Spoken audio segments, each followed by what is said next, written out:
So what you are about to take is out of secrets, and it has been written after I. There is everybody does your name. You read your name and your height number. Then you wait. I read you on the other sections. So we start I. Then you say your name and your height number. I. We what once, all of us. I do solemnly swear that my attention has been drawn to the provisions of the Official Secrets Act 1968, and I am fully aware of the serious consequences which may follow any breach of the provisions. I understand that the sections of the Official Secrets Act attached to this document cover material published in a speech,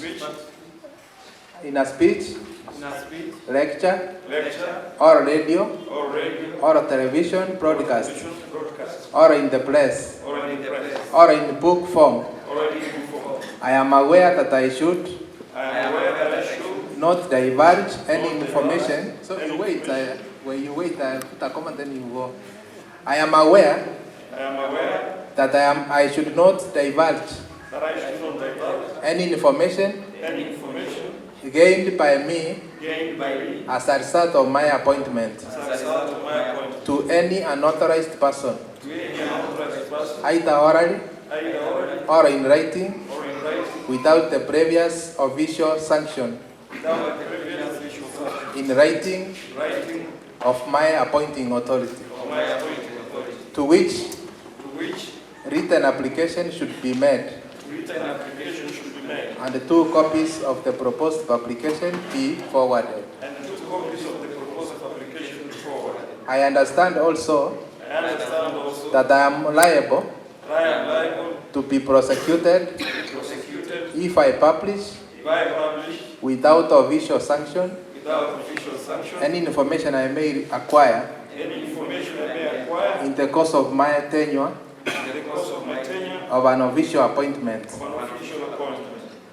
unless already officially been made public, or retained without official sanction, any sketch plan,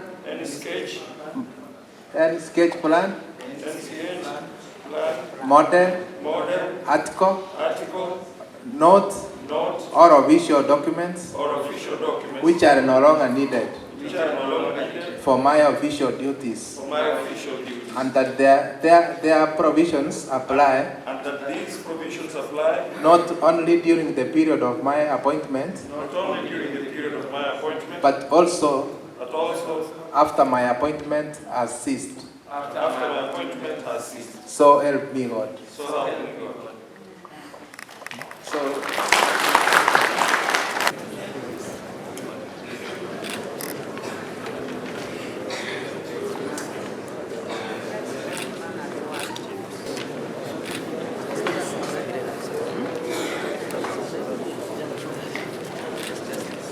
There is a document here you're going to sign again because you have been appointed. It's one letter, an offer, and an appointment.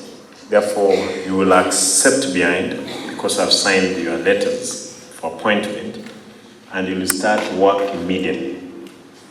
But you know very well that none of you has given a penny to be in that office.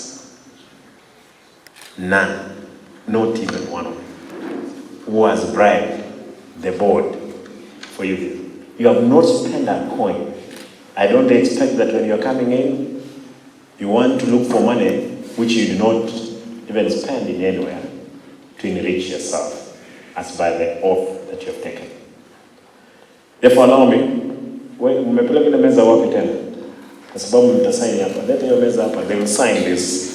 You will, and it has to be very clear. county, we are required to do what the law requires of us, that 30% need really to have outsiders who are not Kisii or who are not residents from other counties. Therefore, watu wasianze kusema inafaa ikuwe, hapana.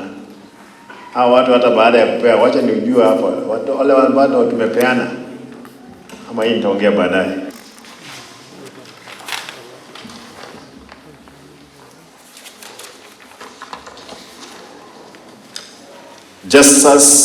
Professor Justus Nyamweya Nyawenja.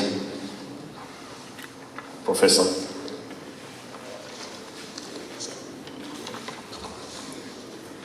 James Oenga Maruchi.